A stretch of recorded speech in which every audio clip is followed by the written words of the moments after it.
150 King West can be home to 1,700 people during the working day.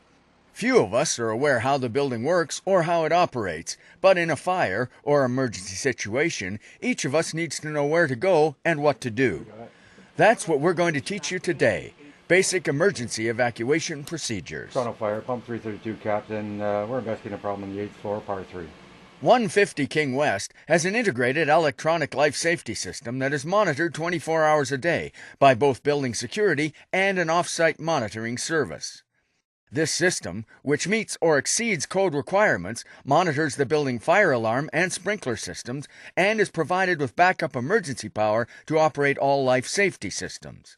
In the event of an alarm, the fire department and building personnel will respond to the evac panel in the CACF room, which indicates the location and type of alarm. Before we simulate an alarm occurrence, let's look at all the safety devices and features that are part of 150 King West. Concrete floor slabs and fire-rated walls prevent the vertical and horizontal spreading of fire. Most fires will be confined to one floor only. Fire standpipes that provide water for firefighters' hoses are located in the fire hose and extinguisher cabinets adjacent to the stairwell doors and at the opposite ends of the exit corridors. Smoke is prevented from entering the stairwell by a stairwell pressurization system that maintains positive air pressure during an alarm. All floors are equipped with a smoke evacuation system. This system depressurizes the floor in alarm, venting any smoke directly to the roof. The entire air volume of a floor may be replaced in approximately 30 minutes. Smoke and heat detectors are located on each floor in the electrical, mechanical, stairwells, and return air openings. Sprinklers are located throughout each floor. They are activated by heat in excess of 74 degrees Celsius. Pull stations are located adjacent to each exit stairwell, as well as designated tenant space exit doors. Fire phones are found adjacent to stairwell doors. Fire alarm speakers are located throughout each floor. Fire extinguishers are located in the fire hose cabinets adjacent to each stairwell door and other locations throughout each floor. Familiarize yourself with their location. If you're unsure whether you should attempt to use a fire extinguisher, don't. Activate the nearest pull station and proceed with emergency evacuation procedures. If you choose to use a fire extinguisher, use it correctly. Pull the pin as shown, aim the extinguisher nozzle at the base of the flame, squeeze the handle, and lastly, sweep from side to side at the base of the flame until the fire is extinguished. Pass. Remember, always keep yourself between the fire and your exit door. When an alarm is activated, either by a pull station or automatically by a sprinkler, heat sensor, or smoke detector, this is what happens. The speakers on the floor of the alarm, as well as the floors above and below, will sound a 120 strokes per minute evacuation alarm tone. Attention please, attention please, attention please. We have a fire alarm activation on floor 13, floors 12, 13, and 14. Evacuate now. All other affected floors or zones throughout the complex receive the 20 strokes per minute alert alarm. Attention please, attention please, attention please. We have a fire alarm activation. Please prepare to evacuate following the signal change or instructions from your warden team.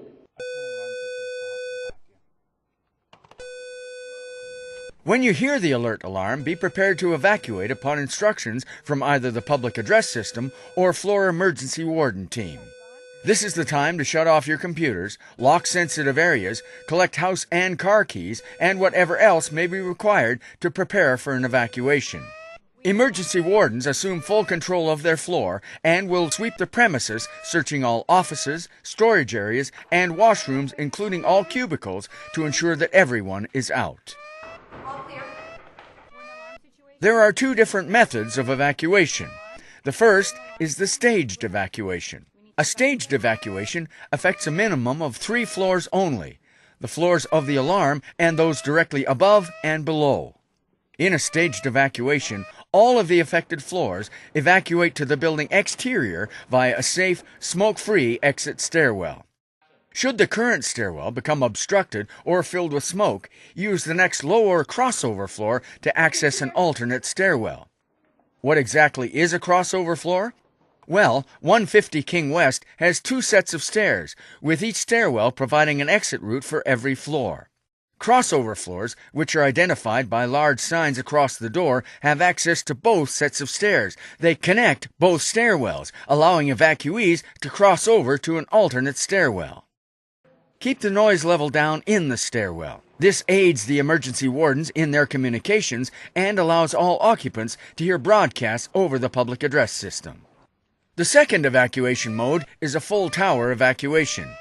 In a full tower evacuation, all floors throughout the complex receive the evacuation alarm. All floors evacuate to the exterior of the building via a safe, smoke-free exit stairwell. To avoid the risk of flying debris and glass, and to keep the exterior exit doors clear, tenants should assemble at a pre-designated muster point at least 100 meters from the building. The tenant emergency warden will notify a building exit monitor stationed at the exterior exit stairwell door that their floor is completely evacuated and whether there are any occupants requiring assistance to be evacuated.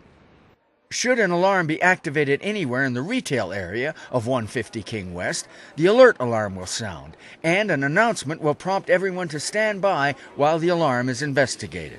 If an evacuation is required, the evacuation alarm and message will inform all retail area occupants to evacuate.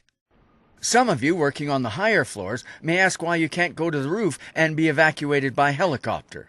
Toxic and blinding smoke, wind and hot air turbulence make helicopter pickups very dangerous. Here are some tips to remember when evacuating your floor. Elevators will continue to run except when an alarm situation, such as fire or smoke, is present in the elevator lobby area or machine rooms. Then the elevators will home to the main floor and will remain there with the doors open. During an alarm, never use the elevators to proceed up into the building. Women who wear high heels in the workplace should keep appropriate footwear for emergency evacuation at their workstations. Changing into this footwear prior to evacuation will reduce the risk of tripping while descending the stairs. Do not for any reason return to your floor once you have left, and do not attempt to go against the flow of traffic. Stairwells will become crowded during evacuation, so it's important to descend in single file on the inner handrail. This will aid access for both fire department and security personnel. Emergency wardens will close but not lock your office door behind you to help prevent smoke damage and reduce the spreading of fire. Fire phones are only to be used to pass on pertinent information and to relay further instructions from the CACF room. Several floors may be using the fire phone simultaneously, so it's important that wardens stay on the phone until security answers. If your floor has people whose mobility is partially or even temporarily restricted, follow these evacuation procedures. The warden will assign at least one buddy to an occupant requiring assistance, and these individuals will move to the freight elevator lobby. If the floor is unsafe, they will move to a freight elevator lobby on the next lower safe crossover floor via the stairwell. The buddy will inform the CACF room of their location via the red emergency telephone or by calling 911 and wait for fire department assistance. Please follow the wishes of the occupants requiring assistance as long as their safety and yours is not jeopardized. The emergency is not over when the alarm tone stops sounding. Continue with the evacuation until told otherwise by the fire department, an announcement over the PA system, or by an emergency warden. Now that you know how to evacuate the building, let's go to the parking garage.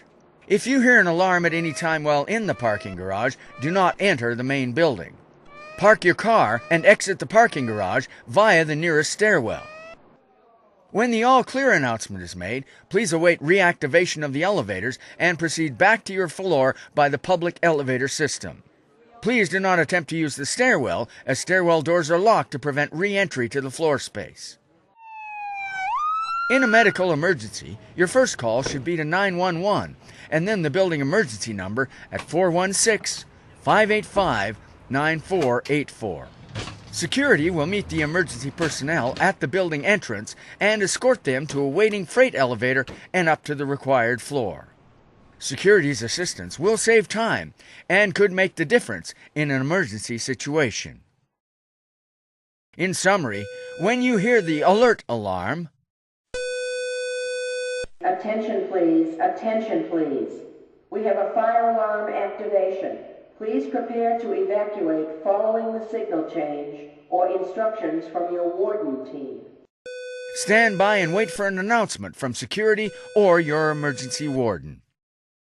When you hear an evacuation alarm, attention please, attention please, attention please. We have a fire alarm activation on floor 13, floors 12, 13, and 14. Evacuate now. evacuate directly to the exterior of the building via a safe, smoke-free exit stairwell. Each floor in your building is different, and it's best to familiarize yourself with your work area's evacuation procedures and safety features. Following these guidelines and using common sense in handling emergency situations will result in a safe and efficient evacuation. At 150 King West, your safety is our concern.